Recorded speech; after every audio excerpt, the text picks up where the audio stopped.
All right, welcome everyone to Building Confidence as a Leader. This is session number 4 in a 4-part series to help aspiring and existing and experienced leaders to gain that courage and that added bit of confidence to step up and take on that growth leadership role. Of course, our goal and aim is to help communicate and help people learn and understand some conceptual foundational knowledge on what it means to be a leader.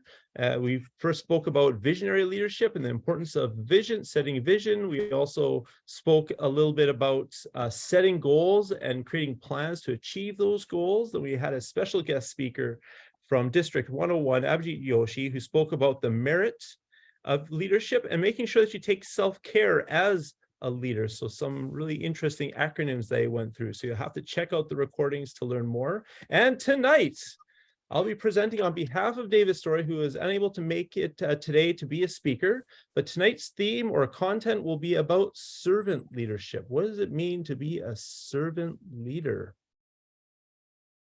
So with that, I will just switch over to share. Well, it helps if I get to the right screen here. Aha, service and leadership. So this is content primarily from the Toastmasters Leadership Excellence Series. Can everyone see the screen? And of course, please interrupt me if you have any questions or type the questions in the chat and we'll try to monitor the chat. Maybe I'll ask Laverne Wojciechowski to help monitor the chat if there's any questions. But of course, this is a small group, intimate atmosphere. So ask questions if anything comes to mind. So today's content is service and leadership. So it starts off with making sure that we understand, what is an effective leader?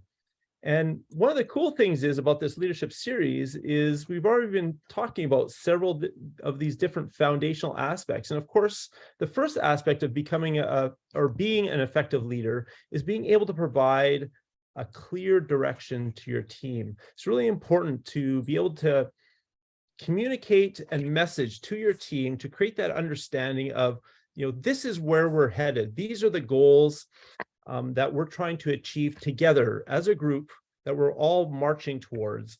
And having a clear direction can really help the team member when they're in the day-to-day working on anything that they're assigned that's a part of the larger whole, to kind of connect what they're doing to that larger whole or the greater good or the larger vision.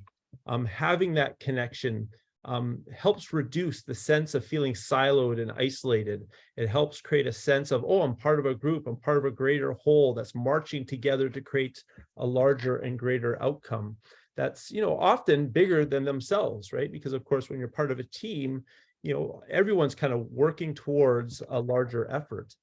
And it feels good. It feels good to be part of that sort of atmosphere, knowing that you're working together towards a common set of goals.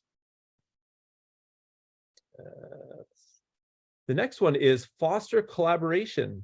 So once you have an understanding, once you're able to enable your team to gain an understanding of where everyone's marching towards or where that team is marching towards, whether we want to complete that club charter, or we want to run an effective open house. The club or the group has that direction. But what you also have to do is help foster the collaboration between the team members and between yourself and the team members to be able to work together, communicate ideas, share ideas, ensure there's a level of transparency in terms of what everyone's doing. So the left arm has an idea what the right arm is doing. And that's all kind of done through fostering an environment of collaboration. Effective leaders also, of course, with that vision in mind and you're fostering collaboration with the team, it's really important as a leader to have a focus on motivating achievement. Because it's great to collaborate, but collaboration alone is not good enough. You still have to execute and deliver to make meaningful steps towards that larger team vision or that goal that the team is marching towards. So as a leader, you have tremendous influence on helping motivate each team member to be accountable, take ownership, but also have some creative control and autonomy of what they're doing in order to collectively work together to achieve, whatever that mission is, or whatever that goal is, or whatever, that end is. So as being effective leaders, really at its core, working to do these three things is really important, and a key success factor for being successful as a leader. So that's providing a clear direction, fostering team collaboration, and of course, always having an eye on results. What sort of results, and making sure you're motivating to achieve the results together as a team. So team leaders. So this is getting in a little bit more into the details of how you engage your team. So of course, encouraging participation. So as a leader, of course, you have tremendous influence in terms of setting the environment to encourage and enable your team to work effectively together, and for them to participate, in best cases, helping them participate using their strengths to help advance whatever task they happen to be on. And of course, tying that to their interests as well, right? Trying to tie it to their personal motivators that enables them to want to participate. Say, hey, I find this particular task really interesting. I'm learning a lot out of it. So therefore, I want to engage more. I want to learn more. I want to participate more. So as a leader, we have a tremendous influence on helping set the stage to enable each of our team members to find those things that they're interested in, but also matching it to how it relates to the tasks that will ultimately help the team achieve its overall, larger objectives that you're striving towards, whether that's an open house or some sort of special event, you name it. Facilitate communication. So of course, everyone has different levels of communication. Everyone communicates in different ways. There's different communication styles and different leadership styles. There's lots of interpersonal dynamics that come to play. Again, being a team leader, you have tremendous influence and help and facilitation opportunities to help facilitate communication between your team members, but also for you to communicate messaging down to the team, and also to receive any challenges or issues that the team is experiencing, and use as a leader to help communicate them back up. Maybe there's an area director, or maybe the club president, or division director, or the district trio, or in your workplace, you might be a frontline supervisor, and there could be a middle manager that you're having to keep up to date and informed on any challenges that your team is facing. So definitely as a leader, you're a conduit for handling communication between your team members, helping smooth that over and enabling that communication to happen, whether that's within team meetings, but also listening and helping communicate back up, and also listening to your upper leadership, and say, oh, here's the new direction that our team will have to adapt to, and this is how it's going to impact our team, and facilitate discussions. That's communicating down. So definitely facilitating communication as a leader is important. Facilitating problem solving. So I spoke a little bit already about oftentimes, as a team is working together on different tasks, they'll encounter different problems that will become some people call them roadblocks or obstacles that get in the way of their achieving success, whether maybe they don't have the right tools to be able to complete a task, or maybe they have to work, or they're dependent on another team member in another department or another area that they have to collaborate with, but maybe that person is not available at the time that they need to. Maybe time constraints. Maybe there's just so many things on people's plates that, there's just not enough time in the day to get the things done. So there has to be some sort of prioritization discussion. So all of those obstacles and roadblocks really are opportunities to facilitate some problem solving, whether it's with the individual or whether with a larger team, to say, hey, what are some ideas on how we can overcome this challenge? What are the core root causes that are ultimately getting in our way for achieving success?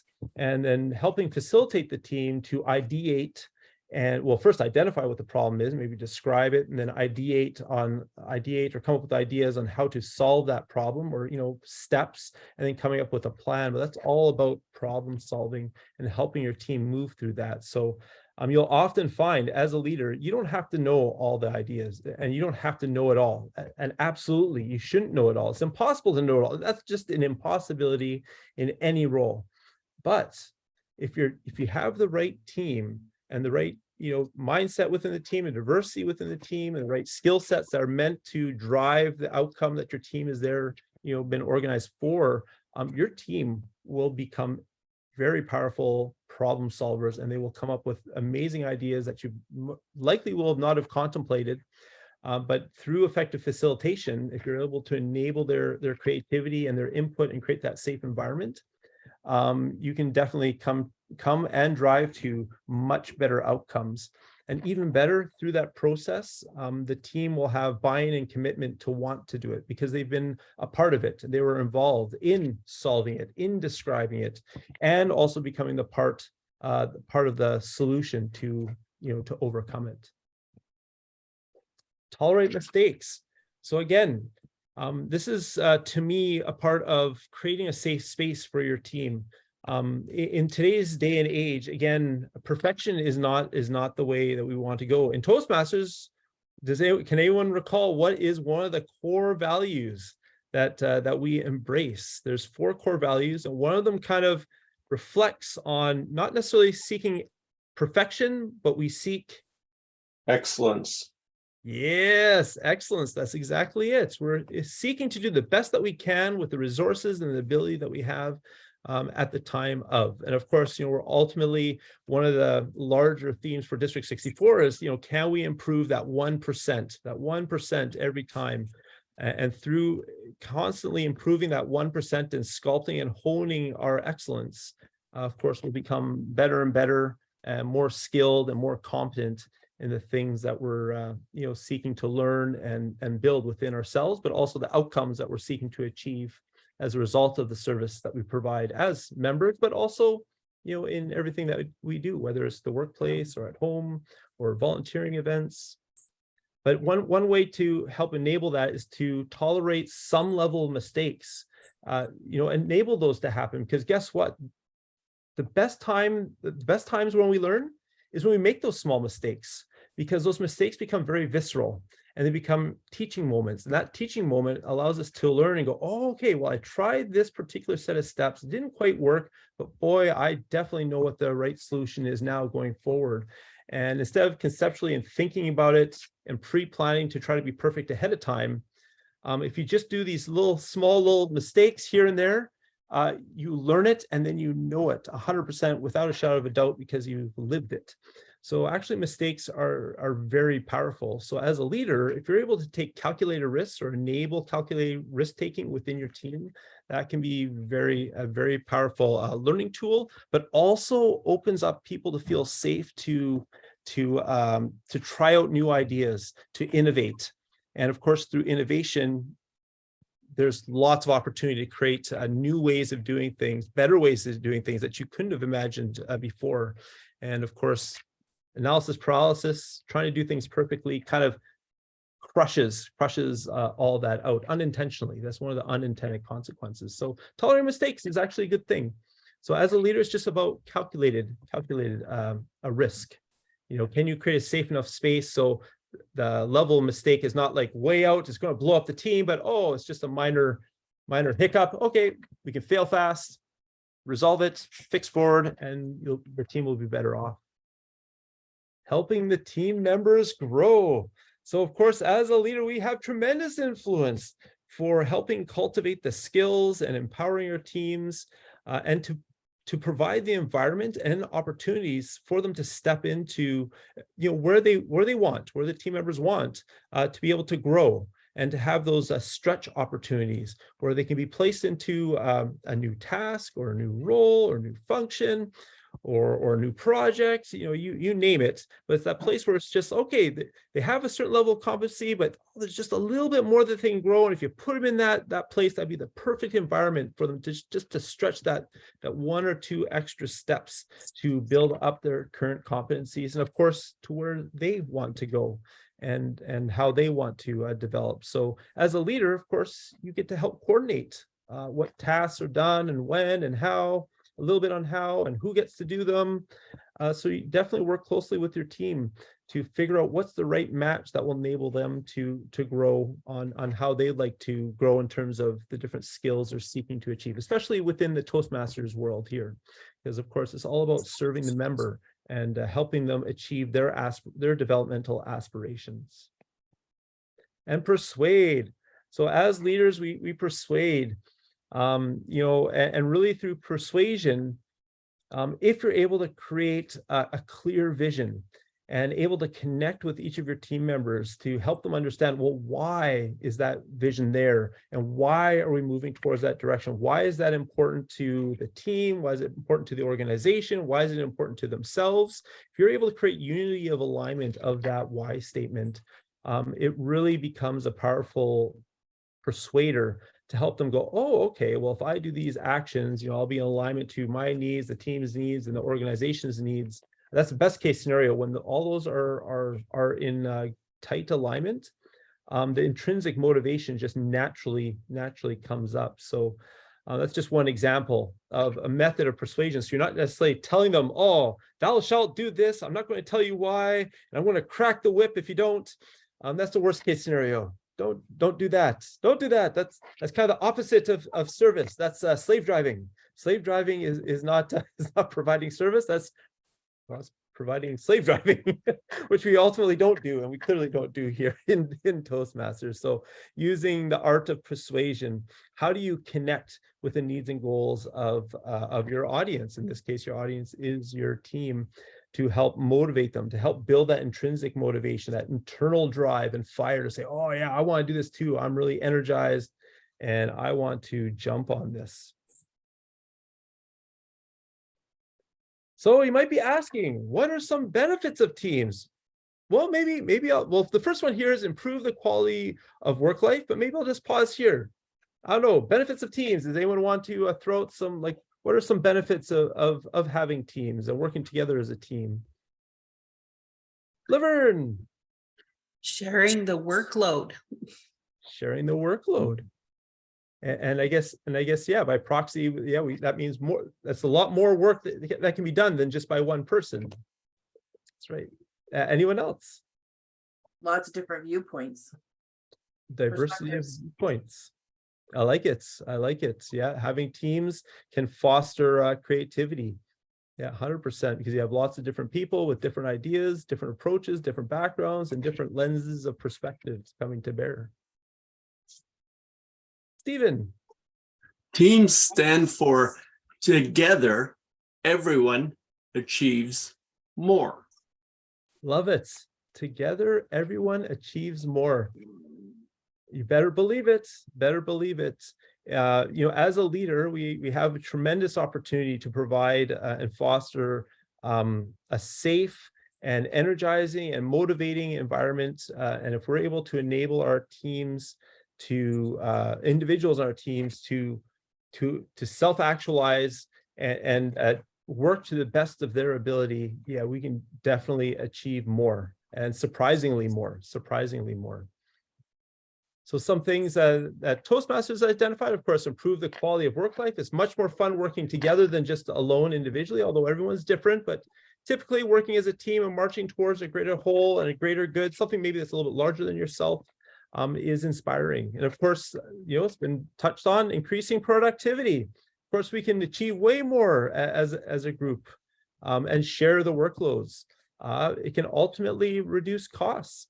Because sometimes you can have multi-functions or multiple things happening simultaneously within a team that can shorten the lead time or the amount of time that it takes to complete something. Where, if it stretches out for many months, that could be very expensive. But if you have a team that can bang it off in a week, sometimes that can be a lot cheaper. Enhanced product or service quality. Absolutely. One person doing everything, very challenging for service continuity and maintenance and anything that needs to be done for any sort of product and service. But if you have a whole team, then to Laverne's point, you can share the workload. Different roles and responsibilities can help enable the service or an enablement or the marketing of that product. When you think about the club environment, the club officer team, can you imagine if, I think everyone here on the call has been a club officer several times, but can you imagine if you're just the one officer who had to be the president, treasurer, sergeant at arms, vice president of membership, VPPR, the secretary, you name it. It's pretty hard as one individual to do everything and to have a quality Toastmasters program result. So clearly, having a team, working with a team enhances the product or quality of service. Improve organization, company and quality. Well, that's absolutely true, because that's just like the team is an extension of the organization. Of course, several teams collectively makes the organization. So if those teams are all functioning well, then it goes that the organization is going to be functioning much better with higher quality as well. Because these things are kind of scalable when you think about it. So some things I want to just pose before I kind of move on to the next part of this presentation, which is these are some simple questions to ask yourself when thinking about service and leadership.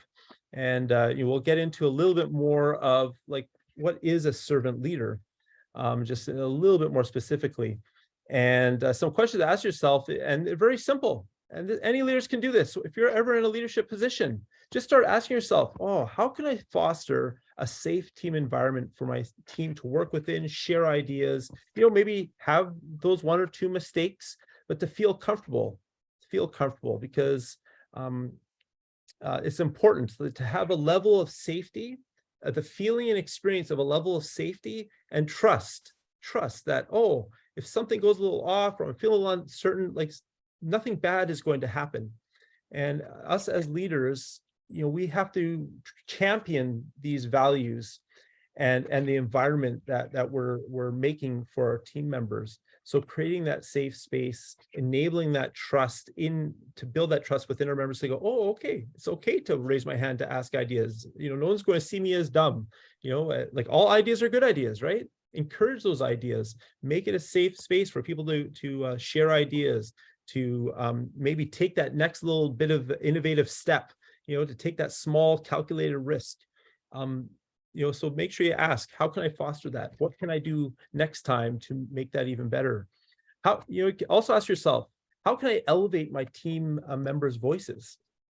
When you're having maybe a workflow meeting or you're having that planning meeting, think about, when you're in that meeting and helping facilitate discussion, how can I ensure that each of my team members' voices are being elevated and they're being heard and they're being listened? They have a voice to express their ideas, albeit in the meeting itself, or just having the wherewithal as a team leader, say, okay, if anyone's not feeling comfortable to share their ideas in this meeting, I'm open to connect, offline after the meeting, or send me an email with any ideas that you'd like to share. But just finding those different ways and connecting with your different team members, learning on how they communicate to help them to help engage their voice. A big one: remove obstacles to success. In my experience, leading teams, which I have several years of as a project manager. I found that most people are really trying just to do the best they can with the tools that they got and the time that they have and the skills that they come to bring to the table. And oftentimes obstacles will come up that they're not at the right sort of leadership level, or maybe they don't have quite the right level of influence or authority, or to be able to remove that obstacle. So it puts them in a state of stress, because that obstacle is there, like as in, I'm trying to work with this like I've been asked to achieve this outcome, like, I've got to complete this report, say, but I'm dependent on this report for input from these two other teams, and they're never available, and I can never get in contact with them, but I'm feeling pressure to get this report done. So in that case, as a leader, we have tremendous opportunity to help remove obstacles where, each of our team members might get stuck, where they might not necessarily have the right tools, the right people to engage, or maybe they don't have all the right knowledge to start the task in the first place. But as leaders, we have an opportunity to say, hey, what are the challenges here? How can I be of service to you to help remove these obstacles? So in that report example, that might mean, okay, I want to go talk to those supervisors and see what their challenges are, and try to connect and find a mutually beneficial solution between our two teams, so that this report can get done and we can be respectful of their time in terms of, what sort of sequence of events or challenges they're facing. And then, of course, coming back with a team member and saying, hey, okay, well, we won't be able to get this today. We're okay to be late on this report. We've gotten a promise from these two team members that they're going to provide input in the next 3 days. And, if you can get this report done in the next 5 days, right, it gives you an extra 2 days to complete, we'll be golden. So a perfect example of a leader stepping in, just listening, interacting with your team and say, how can I enable your success? Other times it might be, they don't have the right tools. So you might have to try to find the right tools for them to engage with, or maybe they don't have the right training. Maybe not this in Toastmasters. That might mean, okay, we'll help them run through, make sure you deliver a presentation to help educate them or mentor them or find a coach. Or it might mean recommending, make sure you go to club officer training. Right? If you don't know your role, go to club officer training that's coming up in the next few weeks, and that should help get you primed. And after that, then we can touch base to see if there's any other gaps that are missing. But removing obstacles as a team, as a servant leader, as a team leader, tremendous influence.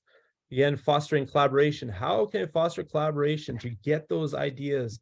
Because I think it was mentioned by Connie, diversity of the team, the diversity of perspectives, the diversity of backgrounds, the diversity of, many people think in different ways.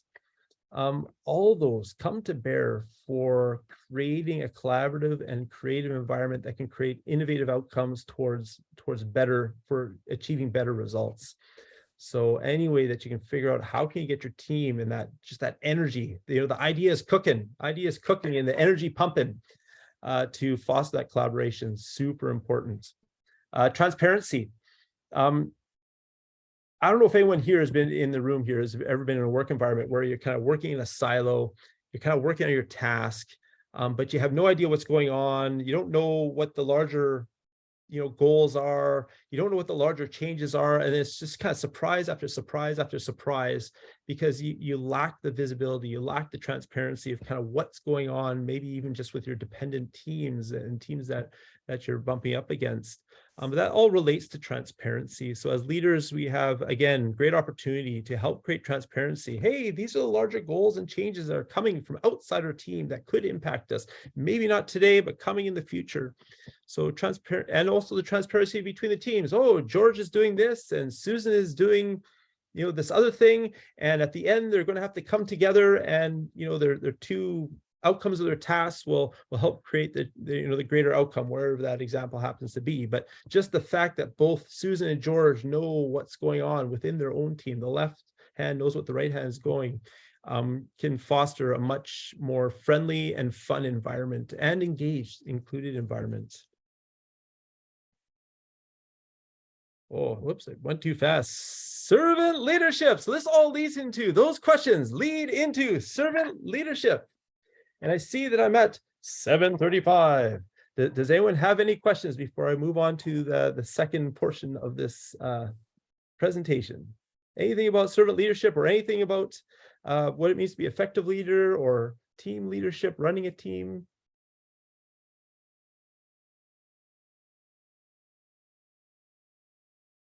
All right, well, here I'll move on and get through these last slides. I'll open it up to some Q&A. Servant leadership. I got good news. Who here is a Toastmaster? Raise your hand. I see some hands going up. Are there any virtual hands? I see one virtual hand. I think we're all Toastmasters here. And this is good news for servant leadership. So here's a quote. This is a quote that I found some time back. Servant leadership, and I think Bill Gates kind of really hits it on the head here. As we look ahead into the next century, leaders will be those who empower others. And servant leaders is about empowering others, like 100%. And more good news. This statement resonates with me because I see this in my own personal work environment. Back in the day, several decades ago, even you can say, functional leadership was kind of the way. Ooh, ivory tower, I know best, and I'm going to tell you exactly what to do, and then you're going to do exactly what I say. Don't come up with ideas, just run the process. It's kind of like a manufacturing almost mindset, where it's very directive and functional, as in just kind of top down, and don't think at the bottom. The top is going to do the thinking. We're going to design everything up front, and then you just work the process. But within today's environment, things are changing phenomenally fast. It's incredible. As technology improves and matures, the rate of communication, idea sharing, and innovation, the pace is just tremendously rapid, where, disruption used to happen once a decade, but now it literally happens like every year, multiple times a year. One perfect example, one super recent example that's going to be a game changer. Who here has heard of GPT? Yeah, Laverne. So can you tell us just at a high level, what it is, if you have an idea? Oh, you're on mute. It's artificial intelligence thing that will generate text words for you. Exactly. You just type in a couple of things and say what you want, and it'll go write something.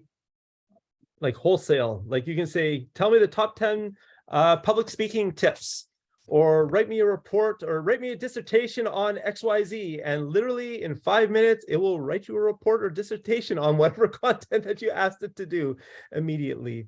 And I've even seen people use it to write a song. Incredible. It's going to change the way the world works, literally. Especially, actually, we have Bill Gates here, although he's not necessarily the owner of Microsoft anymore, but Microsoft, I think, has a huge stake in the ChatGPT, nonprofit organization. So I'm sure we'll be seeing a lot of this artificial intelligence, start to disrupt and change the way we do things. Just like how the smartphone. We didn't have smartphones, and the next day we had smartphones, and now we can't imagine our lives without a smartphone. Like, I remember going through that. Like today, I can't imagine not having a smartphone. But these are just examples of the immense disruption. One mitigating factor as leaders against that disruption is our ability to embrace change, to cultivate innovation, to cultivate creativity, to listen and build the intrinsic motivation of a team to have unity, to want to move towards a larger vision and goal, and to be able to adapt and manage real time through all the change while still traveling towards that larger North Star vision goal. And servant leadership is about empowering people to be able to embrace that change, to be able to embrace their strengths, to be able to build and cultivate each of those team members to be able to self-actualize like their empowerment and their ability to perform and to be a part of that team to achieve results together. So servant leadership is very relevant in today's world.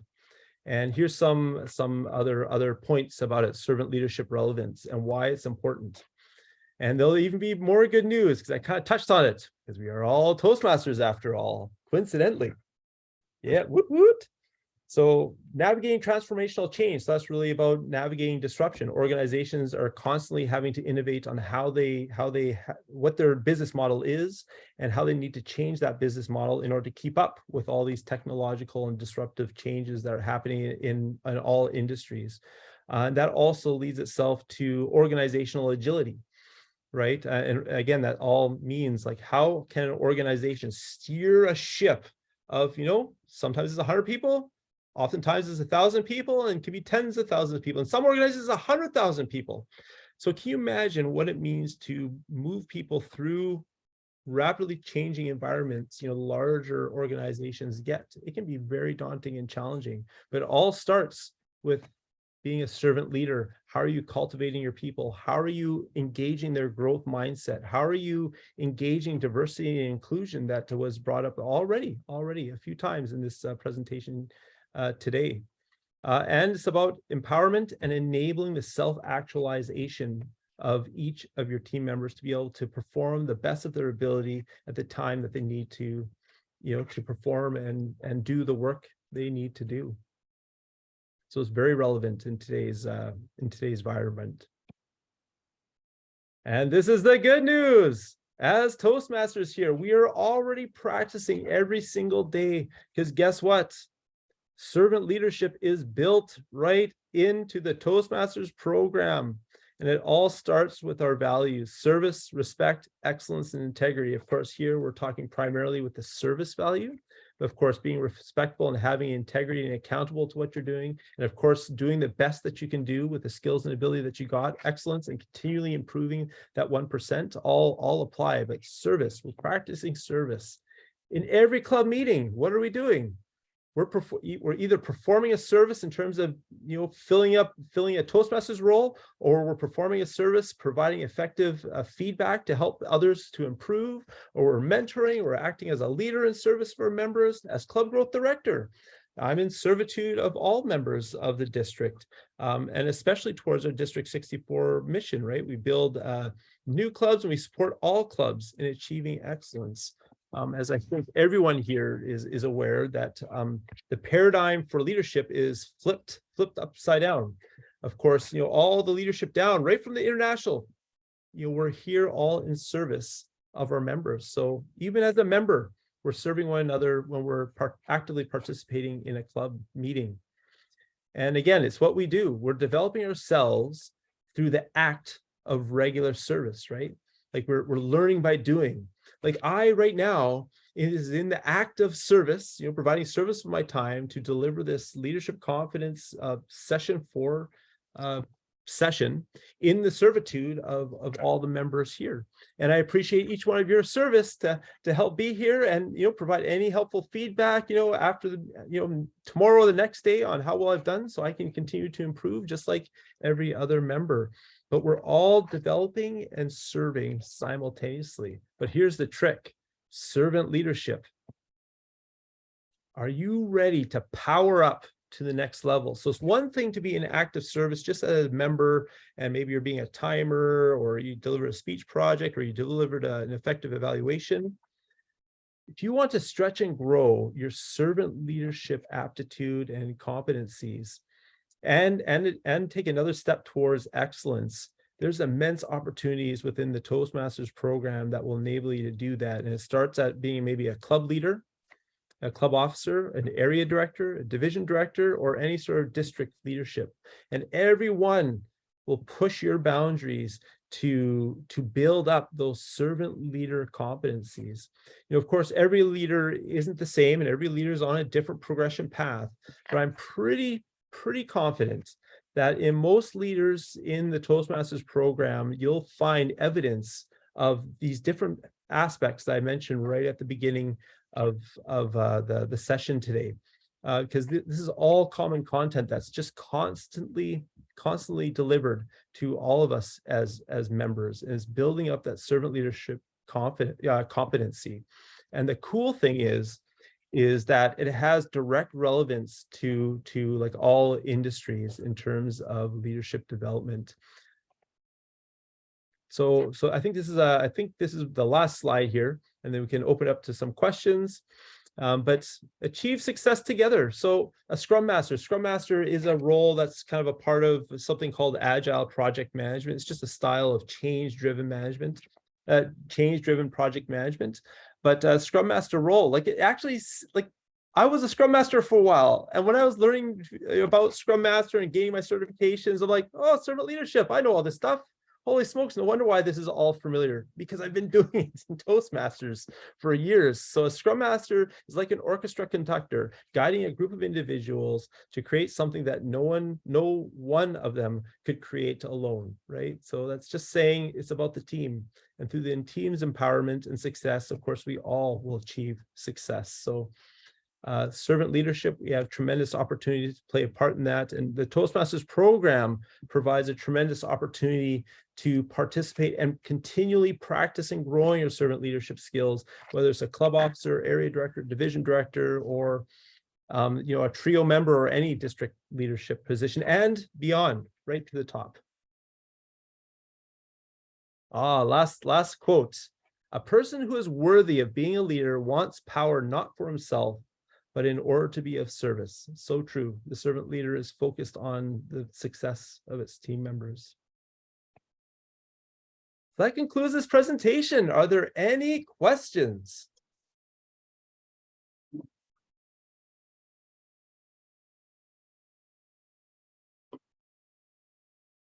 Anyone?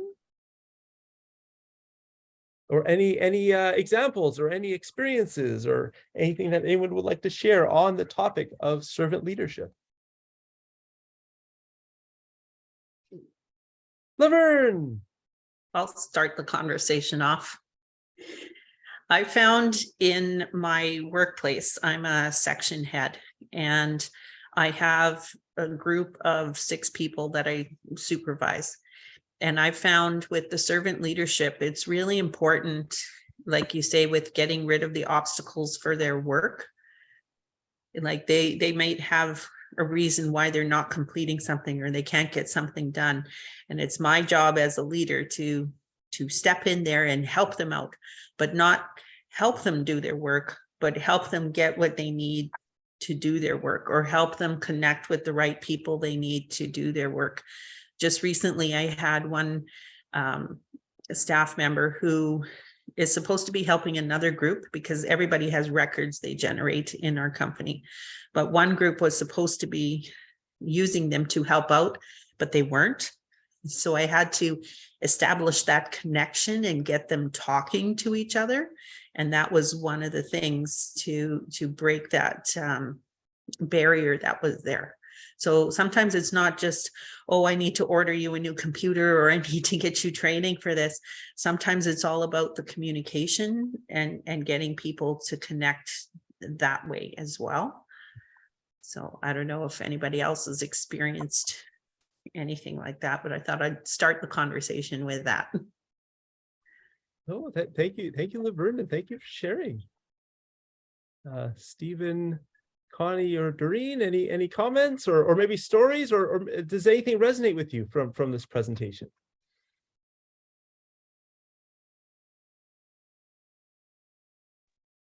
I found for myself, because I'm involved in 2 other organizations, that this is very helpful, as I am the president of the Friendship Center board here in Flin Flon and the Women's Resource Center. So yeah, I've really found this interesting and very good to take back to the board and work with them more on it. But it does take a whole team to run an organization. Yes. Thank you for doing this, Stephen.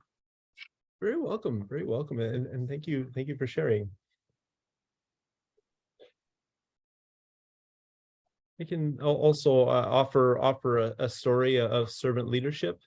So in my early days, becoming a technical supervisor for a team in the organization that I work for, one of the challenges that we had was like the team had to run many different procedures because they're running all these back end sort of legacy, that we call them batch jobs, but it's just basically running these different applications that have to be run late at night after the business closed down to generate different reports, financial reports, and to crunch different types of data. But one of the challenges is that there's all these diversity of different systems that had to be run, and they all had to be run slightly differently at slightly different times. And we had these things called run books. And the run books were all paper-based.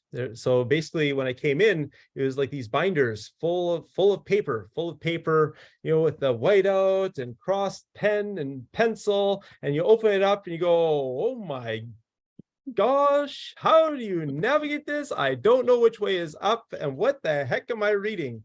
But the operators, they kind of knew what they're reading because they kind of knew their own, just how it kind of evolved to what it was. But even they didn't know it 100%, because what we found was there's lots of errors that were happening where, oh, we accidentally ran it incorrectly and then have to be rerun again, and second level support would have to get called, and it was just an accident. It was unintended. But after some investigation, we kind of boiled it down to, oh, okay, maybe the root cause is actually the method on how we're housing these run books. And half of them are antiquated and decommissioned procedures. Sometimes there's duplicate ones. Of course, the pen rots out and things are maybe rubbed out, so you can't quite read it. So if someone's not 100% familiar, they might be more apt to run it incorrectly. So as a servant leader, I help bring the team together to discuss ideas on how we might be able to approach improving that. I encountered a little bit of resistance in terms of wanting to move to an electronic format. But at that time, the team was kind of balanced between some people who didn't really want to change, that quickly to leverage electronic, and there's a couple others that were like, oh yeah, we want to change it, we want to innovate and move forward and on. So listening to the needs of the team, we were able to kind of establish a working relationship between the people who were really energized, who wanted to change, and the people who maybe were a little bit more risk adverse and change averse and didn't want to change, where the innovating, team members, okay, show us the way, how are we going to move forward? And at that time, we were deciding to use a platform called SharePoint. But the people who are a little bit more risk averse, they kind of became the quality assurance people, because they're very good at identifying, oh, well, these are the reasons why this change might not work as well as we like it to work. So by working with them to say, okay, well, what are the risks and issues that we can come up with, working with the people who really want to change well, like change quickly, by matching them up and say, okay, well, here's the risk. Oh, well, here's a potential solution to help mitigate that risk or remove it, rinse, repeat down. Next thing you know, the team was working together, where the newer team members were driving the change, and the team members who maybe were not feeling quite as safe or as comfortable, they were actually being pulled along, but also began to feel more included as a result of being part of that conversation and being part of the change. And the next thing you know, we were able to make the shift to electronic forms of running our run books, where we had a single gold source, and it was all linked and connected to these schedules that they had to run, and the amount of errors that happened on kind of a monthly basis drastically dropped off. But helping create the vision of saying, hey, this is kind of coming together as a team. Here's the root cause. Here's a good next step to do it. Listening to the team in terms of what their needs are, and helping them balance and work together to find their strengths between them to move forward, helped enable them to go forward and to be successful together. And it wasn't like I didn't do all that, like it was a team. Like, right, I helped facilitate the team to come together, to find that middle ground, to find their place and their strengths, to work together more effectively. And it was the team that enabled that success. And as a servant leader, at the beginning, it was a little bit upfront effort to help get that going, but at the end, it was cheering. Hey, good work! You guys are doing awesome. Keep it up. Let's celebrate the good work that we did. And it was fun. It's fun experience. But that's just one experience I can draw upon that's directly related to work, related to servant leadership, and the power of enabling your team members and their voice.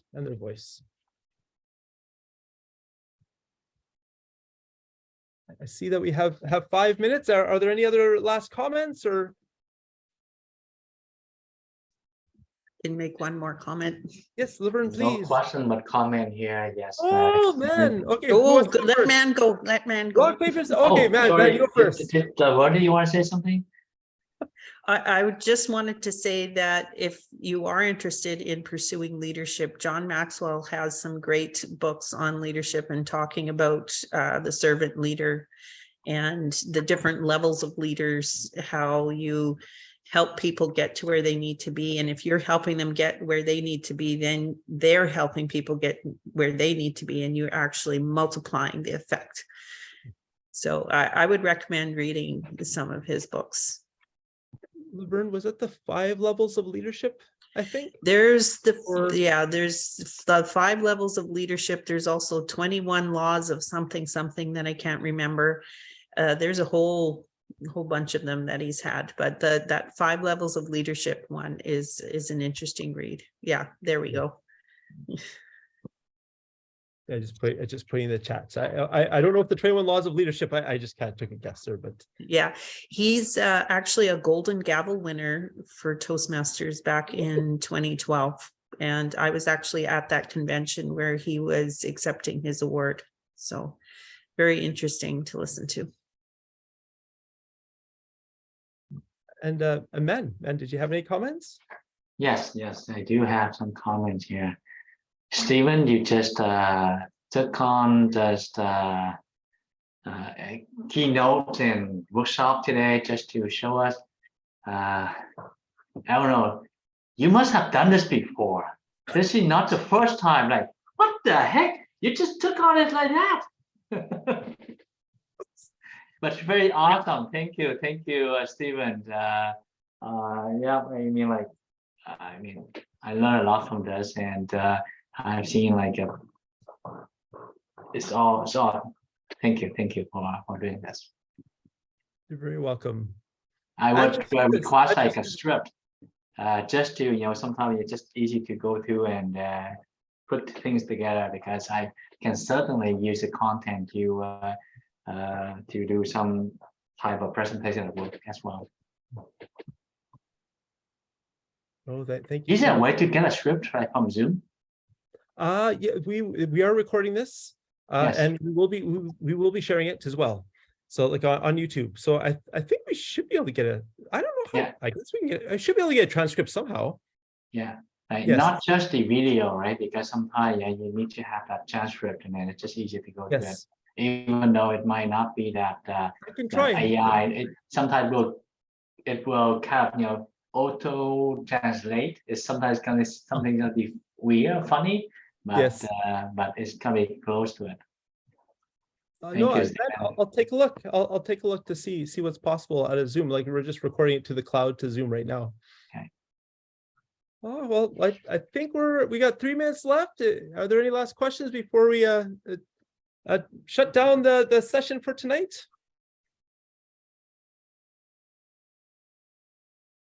You have all been wonderful crowd. Thank you so much for coming and attending.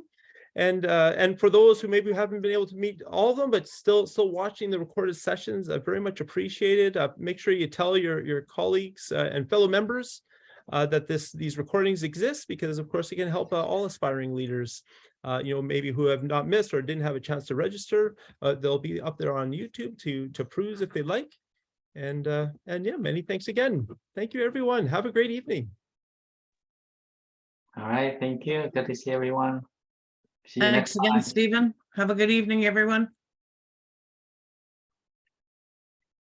Oh, Laverne, you might have to turn off the. Hold on.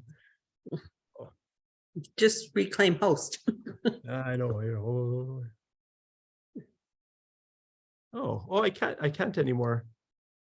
Oh, access denied. What? If you can stop the recording, Laverne, you'd be awesome. You have the control. Okay.